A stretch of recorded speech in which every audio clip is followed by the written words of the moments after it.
Hi, everyone. Welcome to episode 318 of the All Dolphins podcast on this Monday, July 29th, 2024. And as you may have surmised, maybe by the hat, I am back in Miami after a glorious family vacation through Northern Europe, the highlight of which was Iceland, followed by a close second by Norway, both absolutely exquisite places that I cannot recommend highly enough.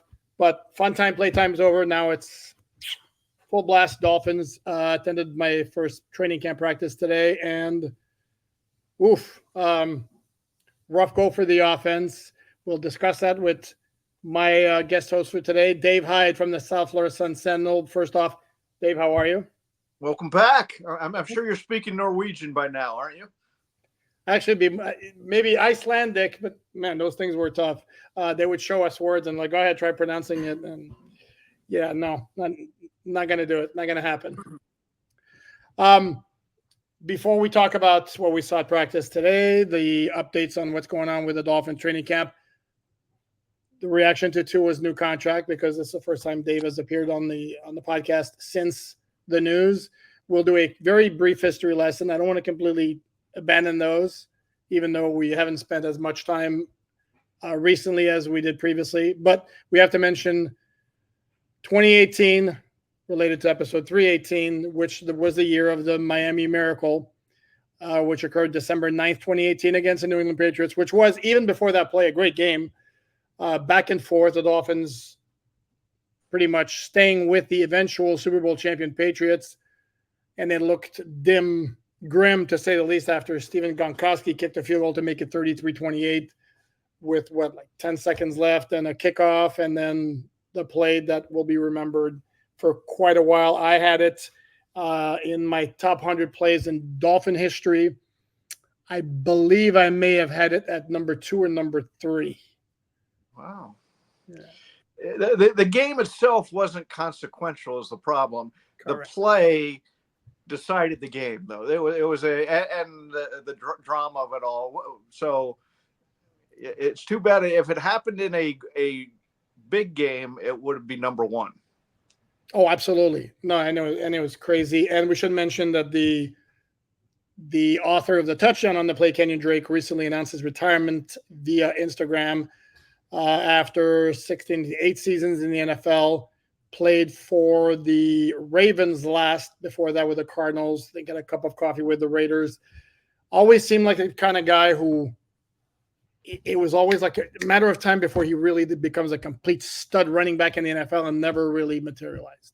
Something was just missing. You see flashes of it, and then it'd go away. And as we all know, the difference between average and good and great is consistency. You can have those flash games once every 4 or 5 games, but the great ones do it much more consistently, and you never saw enough from him.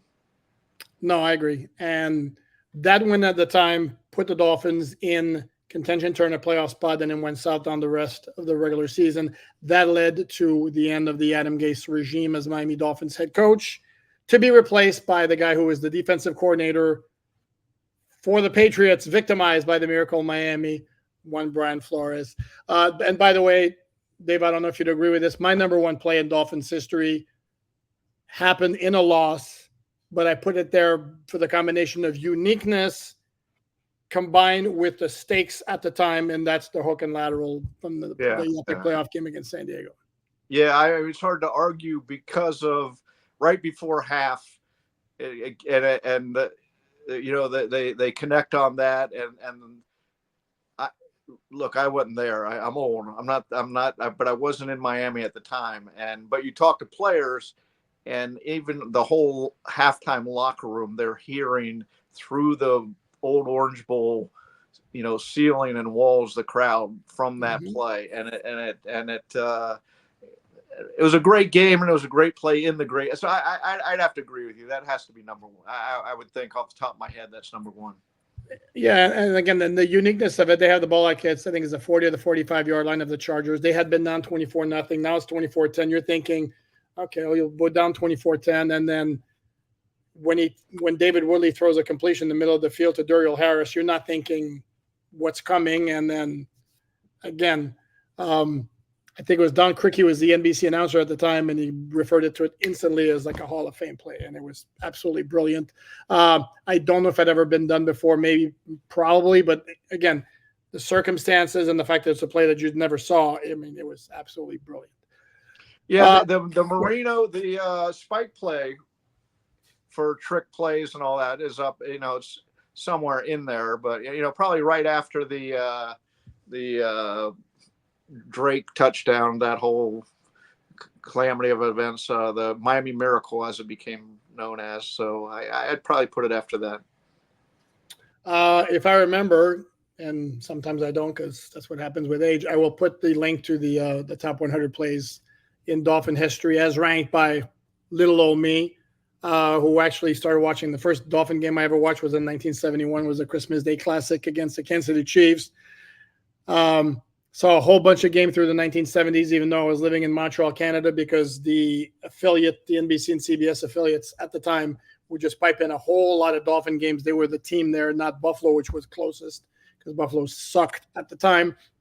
And then after I moved to Miami, obviously got a lot of the games here, and then have been covering the Dolphins on a full-time basis since 1989. So I'd like to think I have some sort of historical perspective in terms of the greatest plays. So my list is the definitive list of the top 100 plays. One last thing about 2018 before we move on to 2024. The first round pick, the Dolphins selected Minkah Fitzpatrick. And I know, Dave, I think you have commented on this. There was some discussion at one point that Stephen Ross may be throwing out the idea in that draft of taking Lamar Jackson, only to be told by Chris Greer, now we're going to go and stay put and take Minkah Fitzpatrick, which turned out to be a hell of a player. That was a great pick. And of course, you can't tell that part of the story without telling the other part, that Brian Flores and him didn't get along, and because he wanted Minkah to play, a different role than Minkah saw, and Minkah asked for a trade, and so what? A rookie asked for a trade. So Dan Marino asked for a trade once, many years in, and the Dolphins didn't. So why they traded him is beyond me. And why they didn't hash things out, because he's on track for Hall of Fame.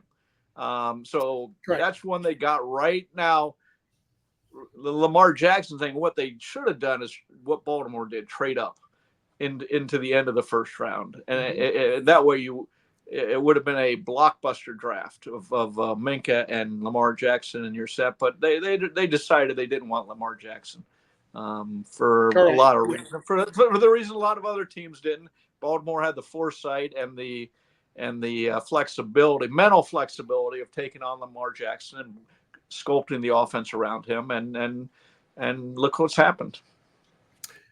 And it's actually fortuitous and lucky as well that we're ending this conversation about 2018 with Lamar Jackson, because I wrote a story for si.com/NFL/Dolphins, as you can see under my name there, about Lamar Jackson in a roundabout sort of way. The story was about what happens immediately after teams give their quarterback that big second contract like the Dolphins just did with Tua Tagovailoa, to the tune of 4 years, $212 million as an overall package.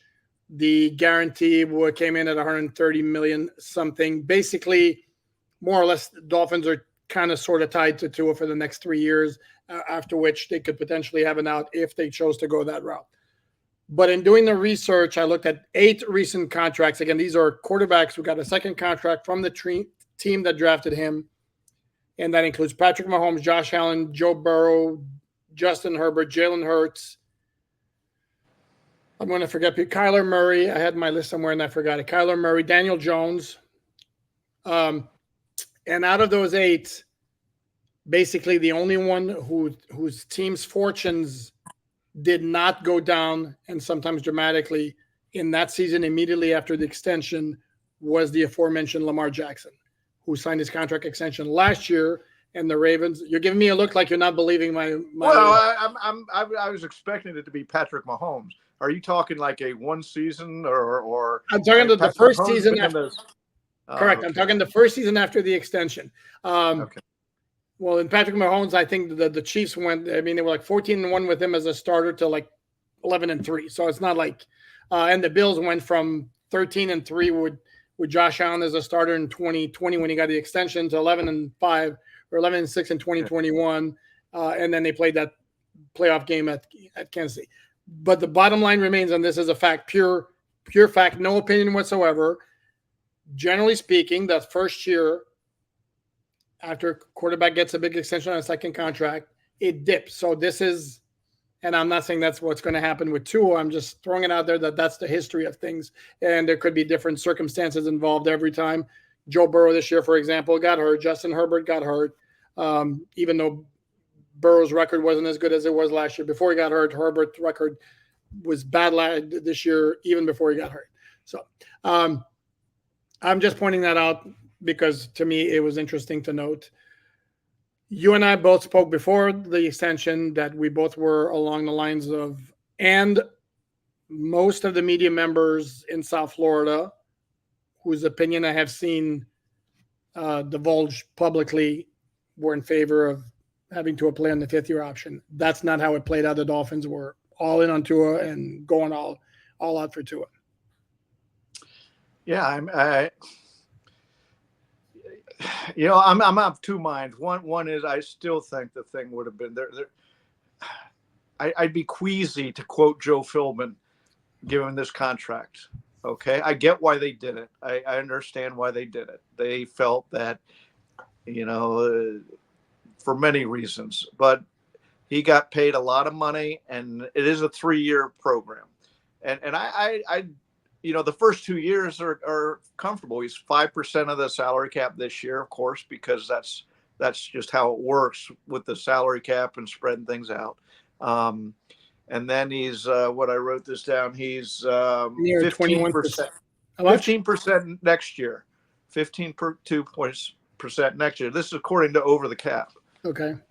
And then the third year he's 24%. Of course, by the third year the cap's going to rise up, so his percent will decrease. But all that said, talking about percent and dollars and investment, does he take the next step? Because right now he's a 12th to Chris Sims is at the bottom end, a 19th in the league quarterback, probably, if most people are ranking that I've seen. Okay. ESPN did a poll of general managers and basically scouts, and he's 14th. So, I mean, can he get in the top 10? Can he raise this offense when they need to against good teams? So we can talk the dollars and all that. The Dolphins, who work with them and are invested in them, and their careers are invested in them. Basically, Mike McDaniel said, "Yeah, he's my guy." So here we go. He got his money, and we'll see what becomes of it. I mean, there's that side. The personal side, I've written that, as you said, I'd be queasy giving him the money a few times over this offseason. Today I wrote about, there's also the other side. There's Tua's side of his life has been constructed, and he talked about stories I hadn't heard of his dad taking him when he had a bad game, and he'd still stay in the pads after the game and go to a throwing camp where he'd be throwing with older players and have to compete with them right after a game. And there's a lot of, things that went on in his life to get to this moment where he, from a personal sideline, you couldn't be happy. You have to be happy for these guys when they get this contract. No, I totally get that, and I am happy for him. And contrary to what some people out here in the comments want to say, that this doesn't affect. Like I said, this doesn't affect me one way or the other. I'm happy for Tua. By all accounts, he's a very good guy, and he's always, and you're happy for him. But when we're analyzing it, I take that element out of it. That's not taking care of good guys is not necessarily, is not what's going to win you games. And where I will take issue with one of the arguments that was made beforehand of, you got to give him the extension, and you can't put him on have him play on the fifth-year option this year, because then next year you do what? You tag him, and what's his cap number going to be? It's going to tie up too much of the salary cap. Well, guess what? His salary cap number now, what I saw, not forget percentage, what I saw the number again from with the good folks at Over the Cap was $39 million for next year. Well, spoiler alert, the transition tag is going to come in under that, and the franchise tag is going to be slightly over that. So there was not necessarily a great cap savings in terms of his cap number for next year. So that argument to me is out the window. What also, Alan? I would say is the market is the market was the phrase we kept hearing. Oh well, this is you got to pay that. Well, there's another market out there. Look what Baltimore made Lamar Jackson do. Play out his contract. And there's a handful of teams that have done that. Look what Dallas is doing with Dak Prescott. He's on the last year of his contract. Mm-hmm. Now, if you want to talk the Dolphins philosophy, Mike McDaniel will make everybody happy, kumbaya, and happy player is a better player, as opposed to a hungry player is a better player. So that's Mike. So I think the philosophical idea, if we were under a different regime, they might have made him play out the contract to get more answers. And I would have done it just to get more answers on who he is and where he can take this team. And so, but here we are, they invested. No, correct. And look, I don't feel nearly as negatively about this particular move as I did when the Dolphins extended Ryan Tannehill in 2015, because at that time it was pretty clear to me Dolphins were not winning anything of significance with Ryan Tannehill. With Tua Tagovailoa, I think that possibility still exists, but every one of us has a right to have their doubts based on what we've seen the past two seasons. And the question again is, and the other part of it is, at the very least, I think we can feel pretty comfortable that the Dolphins will get good quarterback play with Tua moving forward. The question is, will it rise to the level where it needs to go for the Dolphins to be serious contenders in an AFC that includes Patrick Mahomes, Josh Allen, Joe Burrow, CJ Stroud now is going to become a problem. I think Justin Herbert with Jim Harbaugh as his head coach very likely could take a major step forward in 2024. And can Tua and the Dolphins rise to meet that challenge? Yeah, I'm waiting for, and maybe Atlanta did it to much criticism and for me, head scratching too, but teams started investing more in one quarter just for this simple reason. When I remember talking to Jimmy Johnson before the draft of Tua and all that, and he was saying Detroit's going to be an interesting one. They don't need a quarterback. Why wouldn't you take a quarterback there? Because the value of no matter who you pick, Herbert, Tua, is going to be greater than. And they ended up taking the cornerback from Ohio's Jeff Okudah, and so at some point somebody's going to break off, just like Moneyball in baseball. I mean, not that it's Moneyball, but a different philosophy. And saying we're going to invest. Why not have two quarterbacks? So I have a little different timeline, but just to protect the franchise. So that's taking a detour from this conversation. But it's Tua's team now. It's there's no doubt that they handed them. They're married now for 3 years, which in the NFL is a generation. I mean, most contracts are that's all the further they really go. So we'll see what happens. We will. A quick side note, since you mentioned Moneyball, I want to, on a personal note, say I just recently watched it many, many, many years after it came out. Very interesting. I love those baseball movies when they go behind the scenes and see how the sausage is made, so to speak. However, I always have a problem with like historically based movies that stray from certain important facts, like the facts they kind of overlooked, the starting rotation that kind of was in place. That was a pretty big reason why the Athletics had such success that season. They had Tim Hudson. I don't remember who the other ones were, but and then they had also, I think they had a stud.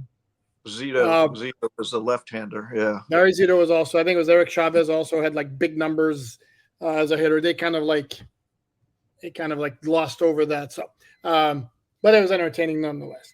So we were talking on the topic of quarterbacks, and one of my points of contention before the fact as well was that the big question is how many quarterbacks would have similar success given the circumstances that Tua operates under, i.e. Mike McDaniel's creativity, the stupid speed they have on the outside, and then having Tyreek Hill, who we saw at practice again today, just basically took a day off on Sunday, then comes back today, and then burns 3 defenders deep easily to catch a long touchdown pass from Skylar Thompson. And this is where I'm going to point out, and this you'll see, for those of you who think I bash a certain quarterback for no reason, you'll see my level of fairness. I didn't make a big deal about it in either my recap or my tweets. Skylar Thompson, 61-yard touchdown pass to Tyreek, because it came after a play that would have been likely a sack, or we would have had to bail on the play. But because there was a practice, the pass rushers stop, the play continues, Skylar unleashes it deep. Wow, it's a woo. No, it's not that big a deal.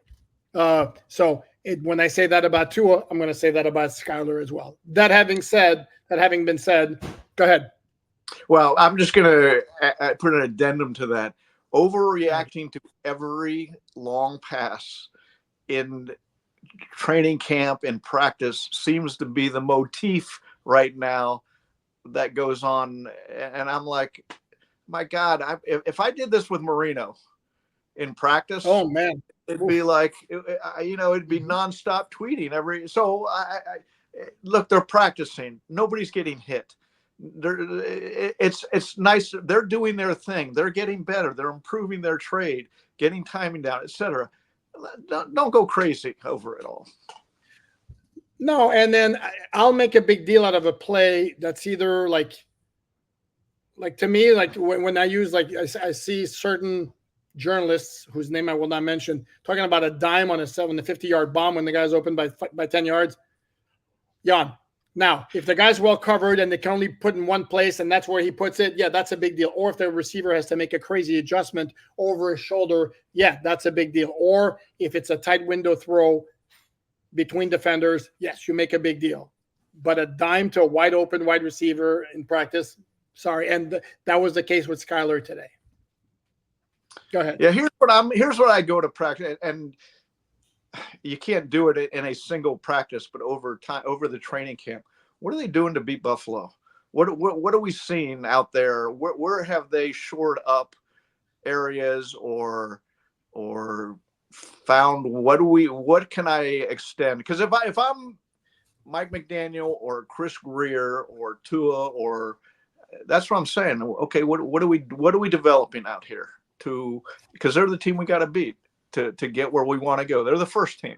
Okay. And so I don't have any answers. I don't expect to have any answers right now, but that's sort of over the course of July and August, what I'm going to be asking myself. No, I agree with you. And to me, beating the Bills comes down to like kind of containing Josh Allen, which is easier said than done. And he's had a great career, and particularly against the Dolphins. Yeah, that, and I will say Sean McDermott has some answers against this Dolphins offense. We talk about how beat up the Dolphins were, and they were beat up. Buffalo's defense was in tatters at times against the Dolphins, and they never broke. And so Sean McDermott's come up with something that is working right now. Okay, so let's move back here real quickly on the Tua conversation. Because one of my points of contention was that how many quarterbacks in the NFL can do with him, can do similar to what he's doing. And then I had also made the point of, like, for example, and then this suggestion that there's a major drop off with Mike White. And then my point was that how do we know? Because he's never really done it. Having said that, this was the first practice I saw this training camp, and Mike White did not look good. I mean, at all. Did not look good, yeah. He did not look good. Skylar did not look good at all. But I'm certainly not going to react over one practice. I didn't see the first 4. I did see the reports, and the reports were that it was not encouraging either. So that would be, I guess, one argument for why the Dolphins absolutely needed to do this, because they put themselves in a position where Tua is their guy and they have no realistic second option. Again, maybe that's the way they see it. They know it more than we do. I still maintain, again, we do not know what Mike White would do in game situations, in a regular season game situation, because we don't know, because garbage time at the end of a 70-20 blowout against the Denver Broncos doesn't really justify as a realistic game situation. But to your point, since we're on quarterback contracts and all everybody's talked about, including me, $50 million quarterback contracts and records and da-da-da. To me, the most interesting quarterback contract this year, maybe besides Jordan Love, but the most interesting one was Tampa's. 3 years, $100 million, Baker Mayfield, a guy who struggled in Cleveland, but seems to have, last year he reclaimed his career some in Tampa Bay. And an interesting, there's a lot of, you look at the numbers, surprise me, they're not awful, and they're pretty good last year. Took a team to the playoffs, and a rebuilding team to the playoffs. Tampa was, the post Tom Brady hold and all the money they spent. So to me, that's an interesting contract. 3 years, $33 million. And again, it is a separation. And I'm not just saying from Tua, but from a Jalen Hurts, from if you can get Baker Mayfield to be playing good quarterback, that's a great contract to build a team around. I agree that this is where a smart aleck, not me, but a smart aleck of any other kind could say, well, yeah, he had a decent season in a crappy division. That's also absolutely fair. Absolutely. And it may be that Baker Mayfield asked himself, okay, if I become a free agent, what am I realistically getting on the open market? Just like this was possibly a question that Tua had to ask himself. Eventually, if I hit the open market, what am I getting? Is he getting 4-2-12? Personally, I don't think so, but because this was always a situation where the Dolphins have tailored their offense around what Tua does well, and they have the personnel around him to make it work. And for Tua, he will never find a system that's better suited for him. So from that, one of the best talks last year was Darren Bevel talking about Tua's superpowers. His anticipation, his accuracy. But equally unsaid was just what you said. What they tailored away from: his lack of size, his lack of speed, his lack of arm strength. So it is a perfectly tailored look, and I think what Buffalo does, okay, we're not gonna sack Tua at 2.5 seconds. We're gonna clog passing lanes. Right. We are going to play physical at the line, what Kansas City did, and what smart and good defenses do. And so that's sort of the next key to unlock for the Dolphins offense. How do we get that? And part of that's, you got Jonnu Smith at tight end, who he's 1,000% better than what they had. And so I expect we'll see. One of the questions I've always had is what does Mike McDaniel think of the tight end? Because I don't know. So, but that's one of my questions, is because they got a decent receiving tight end right now. They do. And before I segue, and you brought up Jonnu Smith, that's going to be the segue for those, because I know some people are going to point it out that I rolled my eyes when you use the term superpowers. I would roll my eyes for any coach talking about any of his quarterbacks with a superpower. But no, okay. No, but no, his talent. No, he used the word superpowers, but he, okay, there's the insight to what the Dolphins did with this offense. Okay, they built it around exactly his accuracy, anticipation, and they also built it around getting away from his lack of size, that he can't run, his lack of speed, his lack of arm strength, and it is a perfectly tailored offense to give him a chance to succeed. And with the speed on the outside, now they've added a tight end, maybe a third receiver if we ever see Odell Beckham Jr. Okay, that's another good talking point here. No, and again, like I said, I just, to me, that using the term superpowers, it's like, give me a break. I'd roll my eyes at, even if Andy Reid started talking about Patrick Mahomes' superpowers, give me a break with the superpowers. I will give Tua, in terms of accuracy, he's absolutely elite. The anticipation thing is what he's anticipating, where his receiver is going to go, the receiver is supposed to go somewhere he's supposed to go. So him expecting his receiver to go there and anticipating he's going to be there. Once you've worked, this is the product of rep after rep after rep with Tyreek and Jalen Waddle, where he knows where the guy is going to be, is supposed to be. And if you throw in the ball before the break, which is kind of semi quarterback 101, even though I understand not all the quarterbacks do it, but and I've seen other NFL analysts use that. He's got great anticipation. To me, the issue, and I don't want a running quarterback, but I want a quarterback who can run. And I think you'll see that this year. Actually, I do. I believe.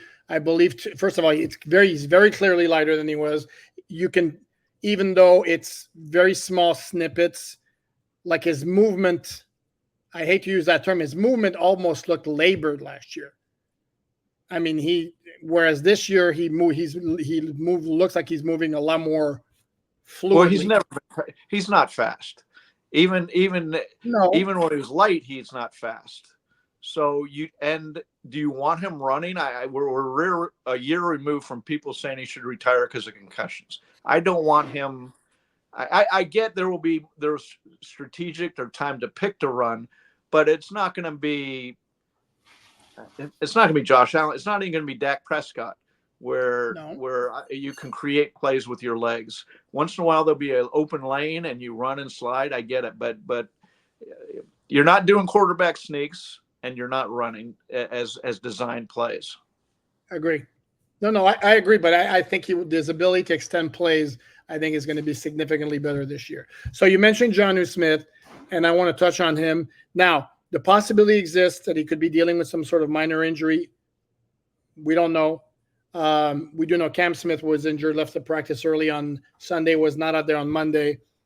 But Jonnu Smith was among the veterans who did not work on Monday, along with Calais Campbell, along with Terron Armstead, by the way, told NFL Network in a interview after practice that he will be practicing for the first time this training camp on Tuesday, that the Dolphins have had him on a program. And this is always where you balance getting the guys ready for the start of the regular season against risking against injuries, the wear and tear. But the question becomes, they're not hitting in practice. I mean, well, thank you. How much is too much in terms of protecting players? Well, I'm old, admittedly, and so here we are, practice 5. Is that where we are? Yes. And they've had a day off, and we're into the maintenance program of because I asked about Jonnu Smith because I went out there thinking I might write about him because the position intrigues me, and I didn't see him out there, and so I asked about him. I was told it was maintenance, and wow, first day in pads and we're in maintenance. So let me say it's across the NFL. It's not the Dolphins. It might be more the Dolphins than other teams, but New England, David Andrews and their big nose tackle, I'm drawing a blank, we're sitting out today. So I get we're into maintenance programs and all that, and it's 17 game season, and you want them to be around December. I do have to measure that. To me, the number one story of the off season of training camp. And again, this isn't something you can go out and watch a play and say, "Oh, okay, they got it." Is what Jordan Poyer said at the start of camp. Comes in from Buffalo. He's asked what he can bring, and he said, "Well, the mentality of this team is we thought they would fold when the games got tight. They need to be tougher, and we can talk physically tougher, mentally tougher. How do you develop that inside? I don't have the answer here, but if I'm Mike McDaniel, that is my number one thing I got to do. If I believe that's the case, and you certainly, when they interviewed Poyer, that came up. It isn't like all of a sudden with the media, he just says it out, when asked. They certainly when he interviewed and signed here and he's talked to players about it. But how do you get tougher? How does this team get tough? With Brian Flores, this was a tough team. Wasn't overly talented, but I was I was impressed how tough they were. We can get into, a all the different philosophies, but we've got a 180 now. And with Mike McDaniel, it's a fun team. It is a highly entertaining team to watch when they're on. Much more entertaining. But can they get tougher and mentally or physically? All the above. So, and back to the question of maintenance and how do you balance maintenance with what I am taking as the number one question of this summer. No, and here's the thing. Like, as you mentioned, practicing without pads before, again, how much wear and tear is that going to cause? I can get the more you're out there, the more exposure you have to injury. And I mean, and I understand that, but again, yeah, it's a fine line. And like I said, Dolphins, and again, Dolphins want to get as much out of Terron, Armstead, and Calais Campbell, for example, as they possibly can. Another thing that struck me today and watching practice, and again, this was my first viewing after the long family vacation. I thought Emmanuel Ogbah was looking great, not just in terms of what he accomplished, and he was active. He also seemed lighter than he did last year, and this could turn out to be a great signing for them. I also like what I saw from Chop Robinson, although truth be told, he was going against Patrick Paul a lot of times, and that's rookie against rookie. So not necessarily the same thing as, let's say, if he's beating a veteran tackle who knows the ins and outs. But anybody stand out to you from what you saw today? No, I got to admit, they're running. To me, it was a muddled. I kept waiting for somebody and on the line, or two people have stand out just in talking to Dolphin people. They think they're Elijah Campbell and Ethan Bonner seem to have taken steps, and in fact, Jalen Waddle talked about it. That it's night and day with Ethan Bonner as a cornerback and covering, and so maybe that's why he did play in the playoff game last year, and so it's early in training camp, so we'll see. But I was looking at Chop Robinson. You see the speed there. You certainly see the speed off the edge. The question, of course, is can he hold the edge? Can he, when you get a real NFL tackle going at him, can he be more physical than he was at Penn State? So yeah, I didn't really with you. The obvious thing to me was Mike White didn't have a good practice, and I was, you want to see a little more. I wanted to see a little more of that because you haven't really seen him or had to depend upon him, but you figure there's going to be a couple games this year, just in the normal course of any NFL teams that you're going to need the backup quarterback. So, I would have hoped to see a little better practice out of him. Oh, I agree. We'd also mention here we should add in terms of the players who did not participate ostensibly because of maintenance. Kendall Fuller was another one. Jalen Ramsey did practice, and by all accounts has not missed a practice. He had a pick on a pass that was tipped by Zeke Vandenberg, who by all accounts is a dude making a lot of plays in camp. He also had I think it was a would-be sack today, and I call him would-be because, again, pass rusher gets near the quarterback, and it's like hands off, they stop. So they end up plays a lot to continue. This is a guy who joined the Dolphins as a rookie free agent last year, spent the entire season on IR, so nobody had any reason to really pay a whole lot of attention to him, but dude's making himself noticed. So I think that's going to wrap it up. So we'll be back at it tomorrow before the Dolphins have a day off on Wednesday. So that's going to wrap it up. Please like, subscribe, share, all that good stuff. Thanks, as always, to my good friend Dave Hyde from the South Florida Sun-Sentinel. Read his work. Sunsentinel.com. Is that correct, Dave? Yep. Sunsentinel.com, at Dave Hyde Sports on Twitter. Good being with you, Alan. And we'll talk again. Thanks, everyone.